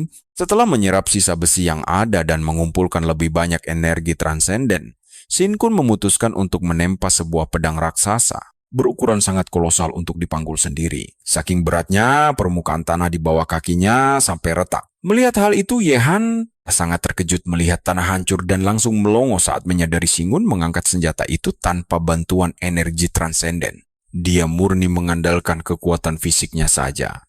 Sementara yang lain melongo heran, mereka mulai curiga dan bertanya-tanya apakah pemuda ini adalah monster karena seorang transcender biasa mustahil memiliki kekuatan selevel itu. Akhirnya, jagoan kita bertanya apa kalian siap-siap saja melihat aksi ini karena dia akan mengayunkan pedang raksasanya. Sang senior mengira dia hanya akan menggunakan pedang itu seperti sebuah pemukul biasa. Mereka mengabaikan bahayanya dan yakin senjata besar pasti gerakannya kurang akurat. Mereka menyemangati Yehan, percaya pedangnya bisa menghancurkan pemukul Shin-kun dengan mengaktifkan peta bintang pedang dewa milik sang senior. Rasa percaya diri berlebih menguasai dirinya saat Yehan menebaskan pedang. Tapi sialnya, senjata itu langsung hancur berkeping-keping ketika Shin-kun menunduk lalu membalas serangannya. Menatap sisa potongan besar pedang Shin-kun yang masih utuh, mereka seketika dibuat terdiam 1000 bahasa dan takjub melihat refleks cepatnya. Padahal, dia mengendalikan pedang seberat itu dengan perjuangan besar. Di saat itulah, mereka sadar kalau Shin-kun akan mengayunkan pedang raksasanya ke arah mereka. Dan saat berikutnya, jagoan kita langsung memutar pemukul raksasa itu hingga memicu kehancuran dahsyat di sekitar, membuat semua orang ketakutan setengah mati. Serangan itu sama sekali tidak melukai siapapun, tapi sukses membuat harga diri para senior benar-benar terinjak-injak karena merasa diremehkan. Merasa senjata tumpulnya sangat cocok untuk permainan lingkaran ini, pemuda kita dengan gembira mulai mengayunkannya lagi layaknya mainan yoyo. Sudah sangat muak dengan tingkah menyebalkan itu, Jani langsung maju ke depan dan bertekad untuk mencabik-cabik celananya. Setengah jam kemudian, kesombongan gadis itu langsung lenyap setelah dihajar habis-habisan oleh Shingon. Seiring berjalannya waktu, jagoan kita memutuskan pergi sambil berterima kasih karena para senior sudah mau mengalah. Dalam hati dia bersyukur mereka membantunya mengulur waktu seperti sebelumnya dan berjanji akan membalas budi dengan kejutan luar biasa. Sementara itu para senior hanya bisa menatapnya dengan tajam sembari bertanya-tanya rencana gila apalagi yang sedang dia siapkan.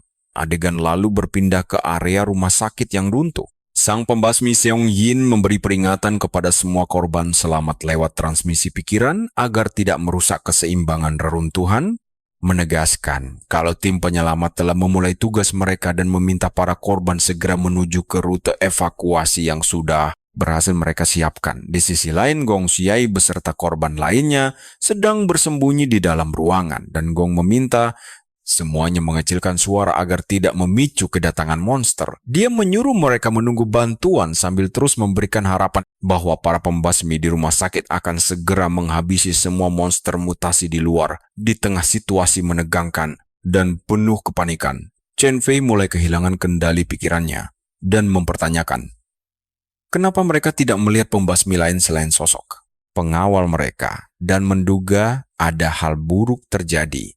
Saat Gong mencoba menenangkannya, mari kita nantikan kelanjutan kisah seru ini. Kalian dan aku pasti tahu situasi ini bakal kacau saat raungan monster tiba-tiba terdengar dan memicu emosi Chen. Saat Gong mencoba meyakinkan mereka bahwa monster itu tidak menyadari keberadaan mereka, tiba-tiba kalung pengaman Chen Fei mulai berbunyi nyaring. Urat-urat Chen Fei menonjol dan Xia memohon agar dia tenang mencontohkan Tu Yang juga pembawa gen berisiko tinggi. Namun tetap bisa tenang berkat kalung pengaman tersebut. Dengan panik dia meminta Chen bertahan sedikit lebih lama lagi. Tapi sepertinya pria malang itu sudah tidak sanggup lagi saat air mata mulai mengalir di wajahnya, meratapi takdir sialnya yang sudah digariskan sejak awal karena dia tidak bisa melawannya lagi. Berubah menjadi monster, Chen meminta maaf karena telah merepotkan teman-temannya dan memohon agar mereka menjadi lebih kuat untuk terus bertarung.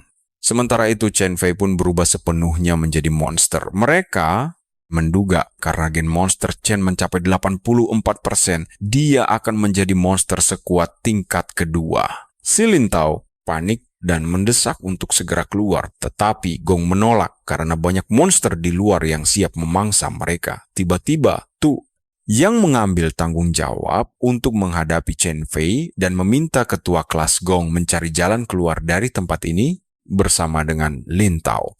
Menjadi emosional, Tu Yang menegaskan bahwa dia adalah pembawa gen berisiko tinggi dan kakinya lemas, sehingga tidak ada peluang selamat jika tetap di sini. Berkata dia ingin hidup dan bertarung sekuat tenaga untuk menahan Chen Fei. Namun hal yang sangat mengejutkan terjadi saat api biru muncul dari bunga di bawah dan melahap Chen Fei seketika. Sementara semua orang terpaku mencoba mencerna situasi mengerikan ini, mereka mengira Chen Fei telah mati terbakar. Berpikir, apa yang sebenarnya terjadi di sini? Mereka mengira tim pembasmi datang menyelamatkan, tapi tidak mungkin mereka bisa bertindak secepat itu. Detik berikutnya, mereka melihat jurang gelap tempat api biru itu muncul tadi dan melahap Chen Fei. Berpikir sejenak, Lin Tao menduga monster di bawah peringkat 4 tidak memiliki kekuatan elemen. Jadi, api biru barusan bisa jadi berasal dari transenden atau monster peringkat 4. Bagaimanapun, Lin yakin itu adalah. Perhatikan baik-baik bagian ini, jika itu monster mereka pasti sudah mati sekarang. Tapi di bawah sana sangat sunyi membuatnya berpikir bahwa para transenden seharusnya membuat kegaduhan jika berada di dalam jurang tersebut hingga dia yakin bahwa mungkin mereka tidak bisa bersuara keras demi menghindari kejaran monster di luar. Mengira ini kesempatan bagus, Lin Tao memutuskan melompat karena telepati transenden menginstruksikan mereka untuk pergi ke lantai 11 atau ke-6 demi keselamatan mereka. Karena tampak seperti jalan pintas terbaik, Lin memanjat turun untuk memeriksanya terlebih dahulu. Namun, Gong Xiao tiba-tiba berteriak histeris meminta Tu Yang menahannya. Tu Yang langsung mencengkeram leher Lin dan membentaknya dengan sangat keras. Apakah dia sadar betapa buruknya keberuntungan mereka dan tidak mungkin jalan keluar muncul begitu saja saat mereka kesusahan?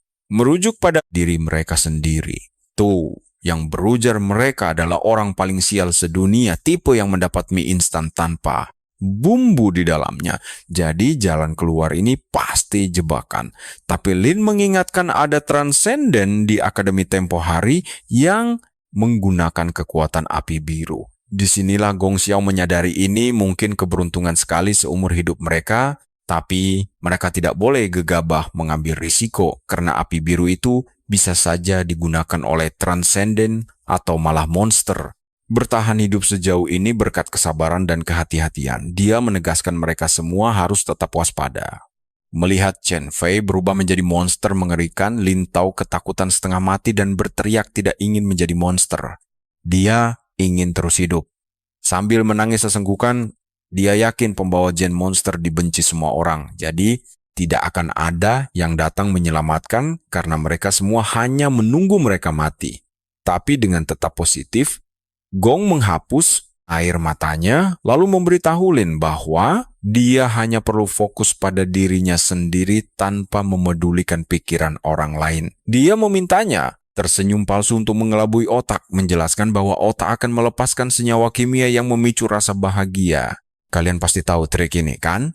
Dan tepat setelah itu, Tu Yang menempelkan telinganya ke pintu dan menyadari keadaan di luar sudah mulai sunyi sejak tadi, menduga para monster telah pergi. Berniat untuk keluar, Tu Yang perlahan membuka pintu sedikit dan langsung melihat monster-monster tersebut. Gemetar ketakutan, dia segera mengunci pintunya kembali dan menyimpulkan mereka tidak bisa keluar. Dengan cemas, Lin Tao bertanya pada ketua kelas apa yang harus dilakukan sekarang karena mereka terjebak total. Runtuhnya rumah sakit adalah insiden besar, namun selain kapten yang membawa mereka belum melihat satupun pembasmi lain.